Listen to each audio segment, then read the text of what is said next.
This is another iRaw podcast.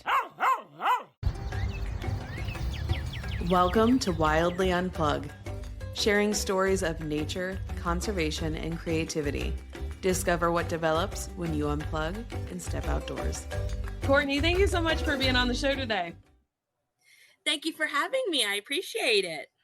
So tell us a little bit about your background and what led you to write the book, Finding a Home. My background is I never thought about writing at all. This came as a surprise in a way. I first wrote a fan fiction, which was inspired by an 80s movie, but I wanted to change it to more of a 50s timeline because I love the 50s. And then I actually wrote a book. And then I thought, a lot of people say we should write what you know.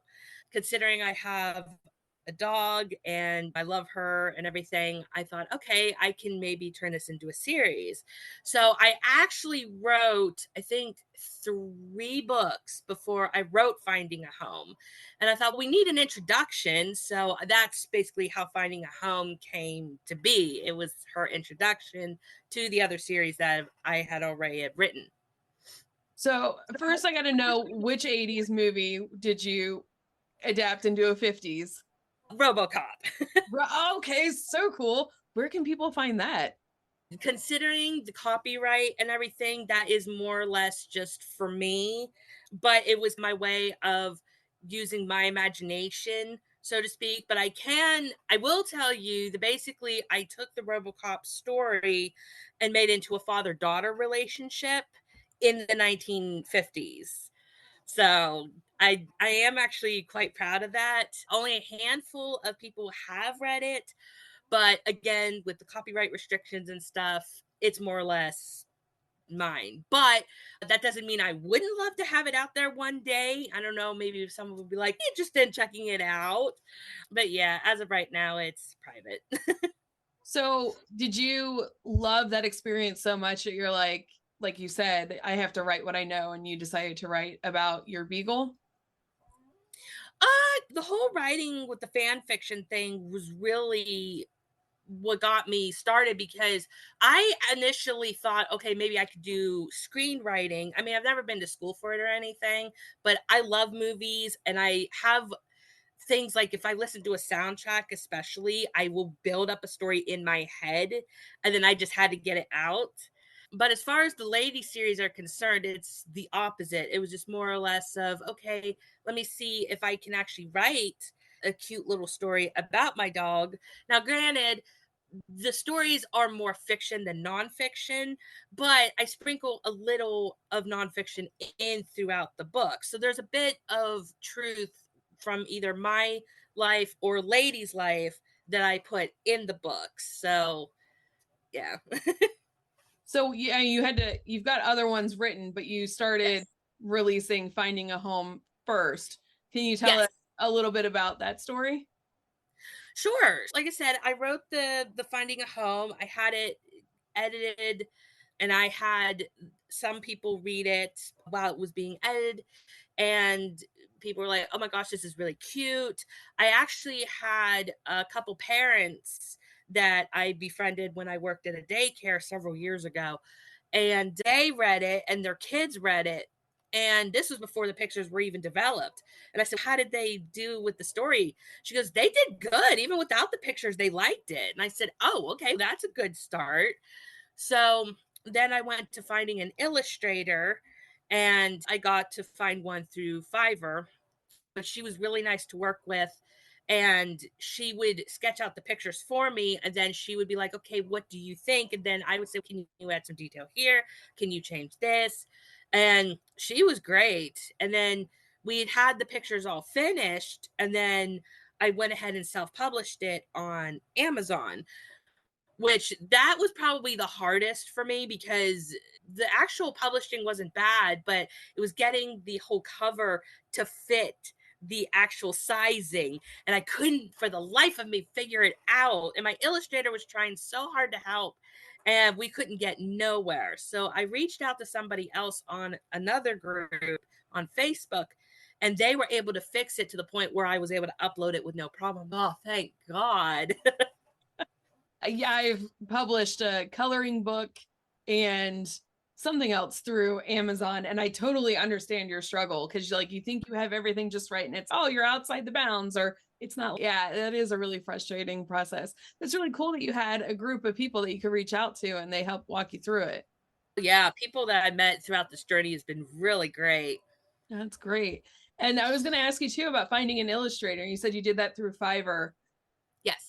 And did you provide her with copies of like pictures of Lady and what you expected and what you wanted? How did that process go?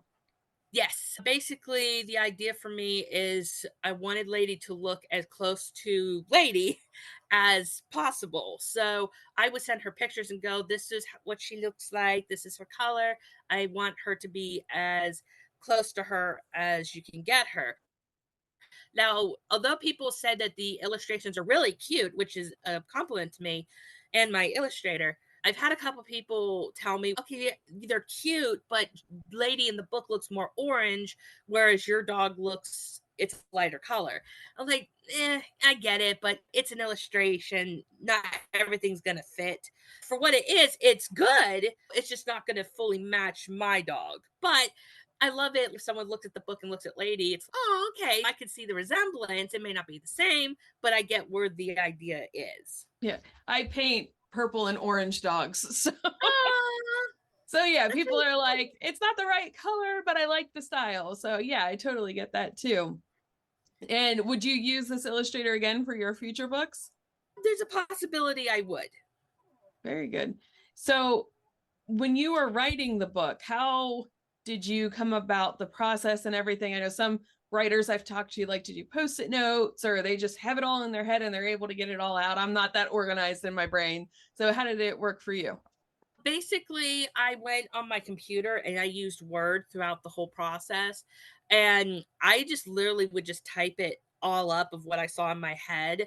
Originally, though, this was not her original introduction. This was a second draft. The first version of us meeting Lady, I had an idea of Lady as a puppy being in a dog kennel, and Penny, the little girl in the story, and her family want to look for a puppy, and they end up going to see her there. But I thought that kind of sounds a little bit more depressing. Plus, she's a puppy. 9 times out of 10, people will buy puppies when they're available, not in a kennel. So I wanted it to be a little bit more lighthearted. The story, there's some sad moments where Lady is not feeling welcomed before she finds her home, but the story overall is a pretty positive, happy one. So that's where I wanted the story to remain. I couldn't help but think of positive when you said that, using the pun. That's great. No, okay. So I totally picture you like at a kennel or something, reading the book to a group of kids. Have you done that yet? I have not, but I have gone to one of my local libraries and I actually gave them a copy of my book and asked them if they do readings and stuff. And they said they'd be willing to contact me. I haven't done anything yet, but I'm hoping they'll set something up. Oh, very cool. So can we hear a little bit more about Lady? Like, where did you get her and how long have you had her and what's her personality like? Absolutely. So, the one thing I loved about us doing the podcast today is today actually marks the 7 years that I've had her. Oh Today's our my actual God. launch day. Yeah. Are you guys celebrating? What are you doing? We will be celebrating, but I got to wait till tomorrow. But I plan on taking her to a couple pet shops, which she loves to go to. She's very excited. She's very vocal. She loves car rides. Oh, But if you see another dog, 9 times out of 10, this is so weird. So she does not like dogs smaller than she is. It's almost like she wants to bully them.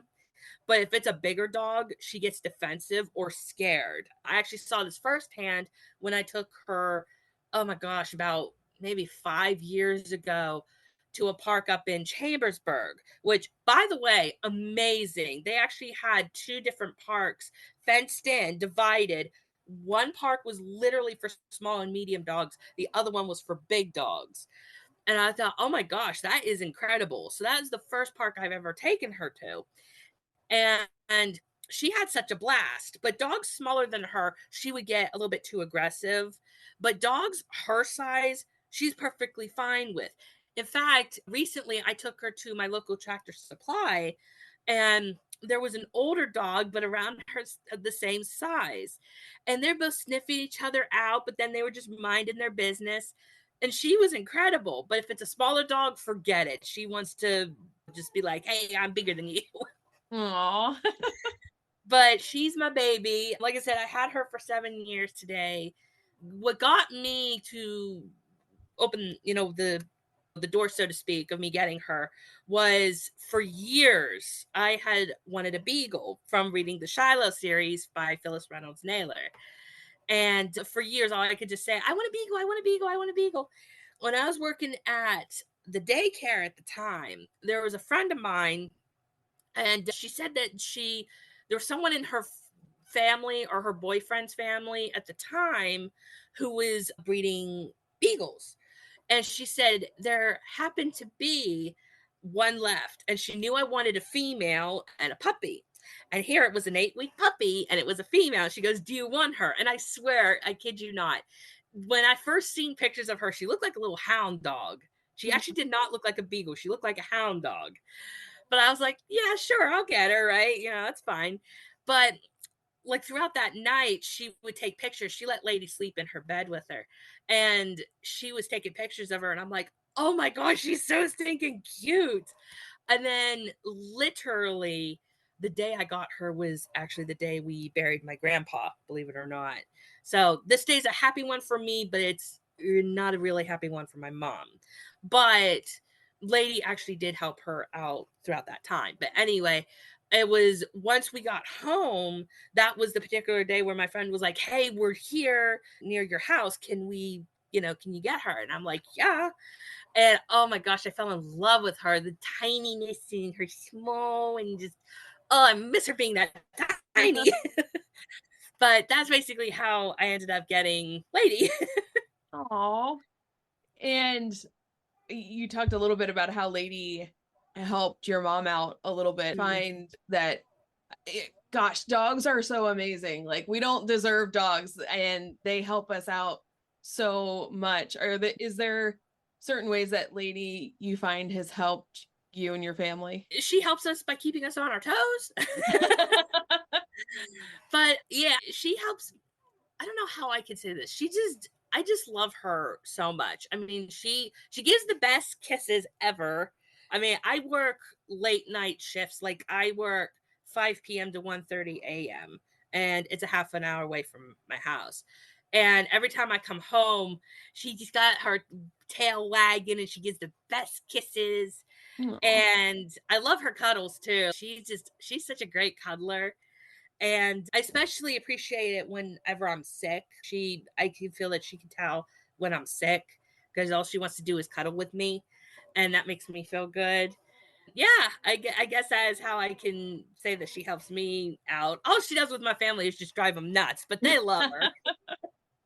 Yeah, I've got a little Chihuahua, and she drives my husband and my son absolutely nuts. But when we first moved to this house a couple years ago, our Husky was really nervous and we couldn't leave her home alone. So we had to take her to restaurants and to different shops and stuff with us to help make her feel comfortable. I think she thought maybe we were going to abandon her or something. It was the first big move of her entire life, and she's 12 years old. But it is so nice having a neighborhood where you can take your dog to different places. Like you talked about Tractor Supply and things like that. Do you have any tips and tricks for people when you're traveling with your dog and visiting certain places? Oh boy, traveling. Oh boy, tips and tricks. I'd say if your dog is loud to the point where it's almost kind of stress inducing for yourself, take them off to another part. If I take her to one of our local dog treat businesses, she does well there, but every time there's another dog that comes in, all she does is bark. And that believe it or not, that actually brings me anxiety, because in my mind, I'm thinking, yeah, this is a dog place. Who's going to care? But in my mind, I'm also thinking, oh, crap, what if they're thinking, oh, shut that dog up kind of thing. So I just try to dilute the situation by bringing her somewhere else where, it's a little bit more calmer, and then try to get her away from the other dogs if, just in case. Like, she doesn't bite other dogs that I've noticed, but the last time we went to that treat place, there was a sweet German shepherd there, and they sniffed each other, and they were very sweet to each other. But then all of a sudden, the lady just barked. So here I had to hurry up and bring her back. But of course, I was like, she didn't bite her. But of course, I looked at the owner. I said, she didn't bite her, did she? And she said, no, she's good. I said, okay. And I'm like, let's go. So yeah, bringing her out in public can be stress inducing, but I do bringing her to parks. She does better in open areas in parks where she's able to sniff around a little bit more and do a little bit more exercising. Tractor Supply too, she does better at, probably because it's a bigger store. But yeah, I'm just saying, if you like to bring your dog out in public, but they bring some stress out, I'd say dilute the situation as much as you can. That's good advice. Does she have a favorite, oh gosh, park that she likes to go to, or toy or anything like that? Oh boy. The only park that we really have, it's local, but we don't go there very often, but she does like to go there. Favorite toy though. Yeah, she likes her squeaky balls. She likes her squeaky balls, and she loves bones with peanut butter in it. Actually, what's funny is if I get her one of those kind of bones, she'll lick the peanut butter out and then she'll leave the bone. I'm like, what are you doing? Dogs are so funny. She is. I know you're not supposed to feed your dog people food. If my vet's listening, I'm sorry. Just hide your ears or mute it. But I'll try and give my husky like a tortilla chip, and she won't take it. But if I put cheese on it, then she'll eat the whole thing. I'm like, you are such a brat. Like, she'll gently hold that tortilla chip that doesn't have any cheese, and she'll set it on the ground. And I'm like, you are such a brat. But I love her. Dogs are so cool. I'm trying to think. Do you find that your dog gets you to go outside more? Kind of. When it's really hot, I don't bother taking her out, especially within the past few weeks. Not recently, but a couple months ago when we were getting like late 80s, 90-degree weather. Forget it. But with this fall weather starting to come in, I do take her out a little bit more. And she loves walks. All I gotta say to her is, you ain't go for walkies? And she looks at me and her tail starts wagging and she gets all excited. Even just walking around the house, she's perfectly content with. Do you have more books in the works for Lady and more adventures for her? I do. I think I have about 5 other ones written, believe it or not. So I have to edit them. But I basically took a break after this one because this one wiped me out. So I'm basically just trying to get it out there, but just taking it one day at a time and seeing where the Lord leads me. Very good. Do you have a favorite spot in nature that you like to go?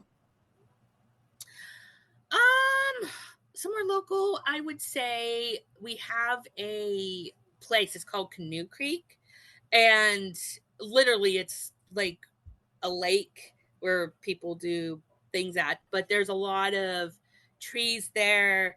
There's a lot of areas that make me think, believe it or not, it's actually another area that makes me think of films. Like, I did a short for my social medias, and there was portions where it was given off of Vertigo by Hitchcock.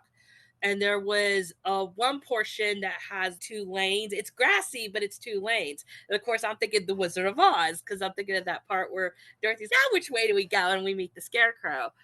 But there's also like these big like stones that looks like tunnels. It's all in a row there. It's just, that looks really nice. And that would be the local place that would make me appreciate everything around me, so to speak. But if you're looking for, like, if I ever traveled and stuff, I would say Niagara Falls. I went to Niagara Falls once a few years ago. And you hear of Niagara, you see it on TV or whatever, but it is nothing compared to seeing it in person. It was incredible. We took my son 2 years ago for his birthday, and he every day, not every day, that's an exaggeration. I will say though, there are a couple times in a month where I think about Niagara Falls all the time, Mom. That was the best trip ever. And we did the zip line and we did Maid of the Mist. Did you get a chance to do Maid of the Mist? Yes, that was amazing. It was almost like when you're at the bottom of that waterfall looking at all that water at the Horseshoe Falls, it's almost like being in another world. I can't even think of what to compare it to in a movie, because I'm thinking of, I don't know, fairies on the other side or something like that. It would seem like something out of this world. Not to mention the rainbows that come out during that time. Yes. Oh, beautiful. Absolutely. There's just something about the waterfall that is just hypnotizing. Did you find that too? Yes. I don't know. I just absolutely loved it. I love water to begin with. But even before we got to the falls and we were just looking around and you could see just the water and the waves and stuff, that alone was incredible. I don't travel very often, but funny story, when I did go there, I took like thousands of pictures. And the people I went with at the time, their parents was looking at my pictures once we all got home.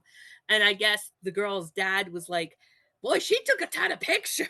I'm like, never traveled before. So I take everything. And it was incredible.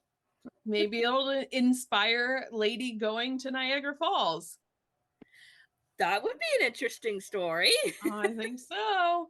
Yeah, you talked a little bit about movies and you did a short. Do you see that in your future? Like doing film shorts and things like that?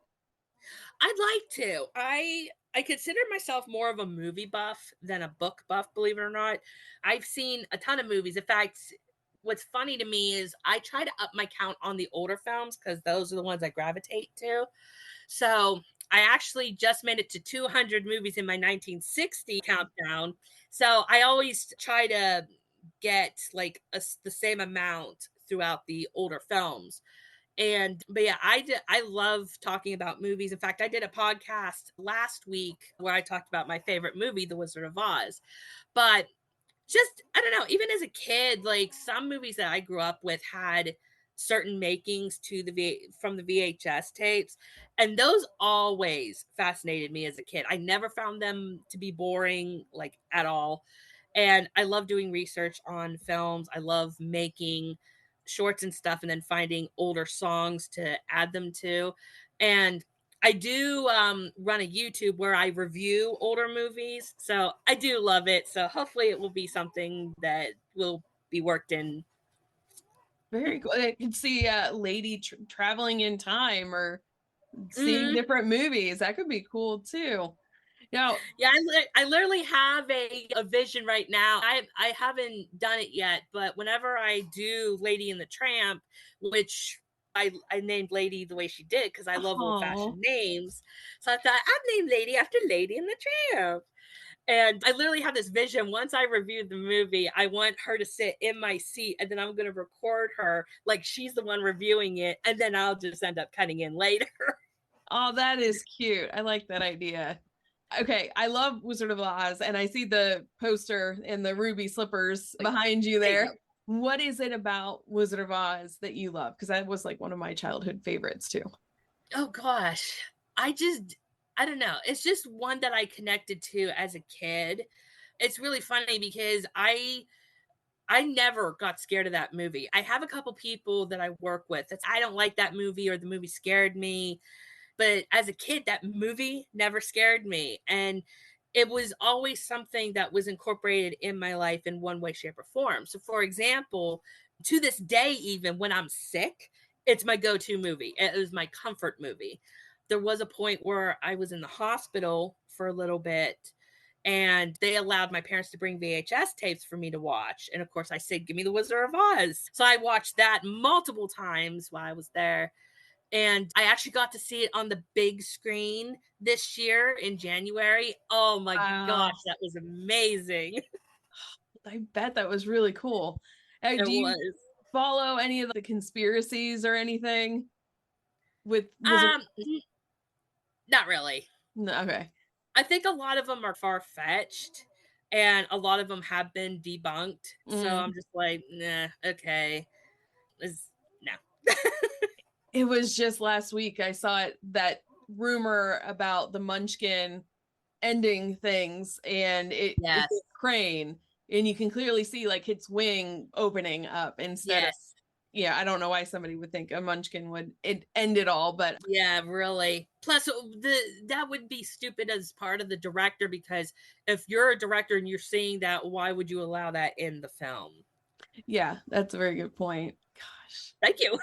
Do you like any of the prequels or sequels to Wizard of Oz too? Yes, I love Return to Oz. I think Return to Oz is by far the best Oz movie after the 1939 Wizard of Oz. That's the one I also gravitate to. I have seen The Wiz multiple times, but I'm honestly not really a fan of that one. I do love The Wiz live, though. That one I do. As far as the Wiz movie, the only thing I really enjoyed about that movie was Michael Jackson as the Scarecrow. Right? I just thought he was absolutely adorable. And I also noticed that he had a lot of similarities to Judy Garland.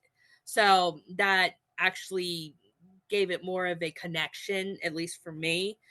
I've seen Oz the Great and Powerful. That one I consider boring, but it's passable. Like, I could just throw it on and literally fall asleep to. It's not something I'm gonna go, oh my gosh, this is an amazing movie. It's just more or less like, it's fine. I do know Wicked is coming out this year. I haven't made a decision whether or not I'm going to see it or not. I'm most likely going to wait for the reviews to come out, see what people say, because I actually do not go to the movie theaters that much. I'm an old soul, so there's a lot of films being made I don't personally gravitate to. I don't have an interest in. But I had a situation last year when Godzilla -1 came out. Was that last year? Sounds right, but the Okay. last 4 years have all been a giant blur. So I like Godzilla enough, but not enough where I'm going to see movies in the theaters. But an acquaintance friend on YouTube and everybody else that reviewed that movie was saying you need to see it in theaters. It's a great movie. So I thought, okay, I'll give it a shot. And again, the movie takes place in the 1940s. So again, right up my alley.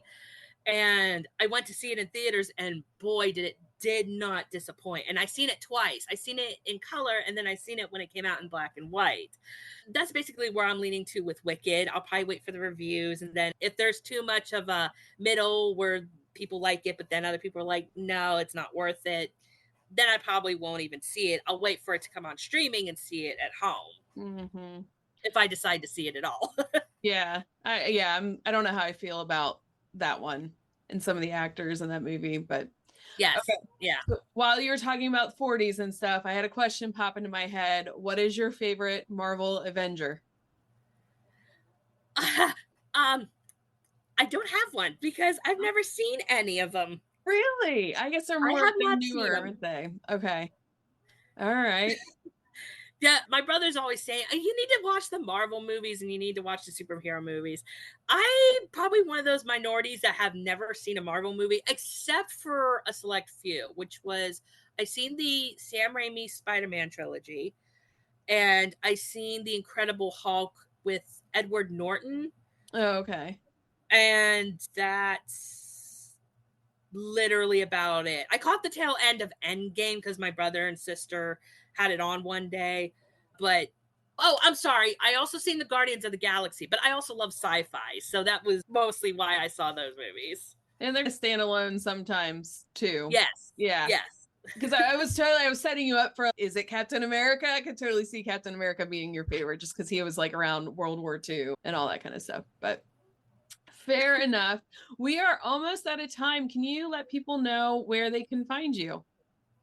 Absolutely. So you can find me on my Facebook page, Courtney Lynn Grace. And if you're interested in my movie stuff, I do have a Facebook page, Classics with Courtney. I also have an Instagram page with the same name. And then that's about it. Cool. And can people buy your book on Amazon, you said? Absolutely. You can find it under Finding a Home, The Adventures of Lady the Beagle. And that's what it'll look like. Thank you. Before we go, what is one tip you have for someone that would like to connect with nature? I would say connect it with what interests you. So if you say, are you interested in writing a book? I would say go out and see what inspires you. Same with a film. If I want to do something that is similar to Vertigo, I would go out and find somewhere where there's lots of trees, in similar to that one scene where Kim Novak and Jimmy Stewart are out looking at trees and stuff. Even just by sitting by a lake or running water, I find that to be very relaxing. So I would suggest doing that. Also, if you have a dog, walk your dog. That also helps too. Perfect advice. Thank you so much, Courtney. Thank you very much. I appreciate you having me on your show. And until next time, get outside and see what develops. Wildly Unplugged podcast is a production of Wild Development Studio. The views, opinions, and statements expressed by individuals during Wild Development Studio's productions do not necessarily reflect the views or opinions of Wild Development Studio or its affiliates. Participation in any activities, expeditions, or adventures discussed or promoted during our content may involve inherent risks. It is strongly advised that individuals conduct thorough research, seek professional guidance, and take all necessary precautions before engaging in such activities or venturing into wilderness areas. Wild Development Studio, its representatives, or employees shall not be held responsible for any injury, loss, damage, accident, or unforeseen incident that may occur as a result of participating in activities inspired by or discussed in our content. By choosing to engage with our content or act upon any information provided, individuals do so at their own risk and discretion.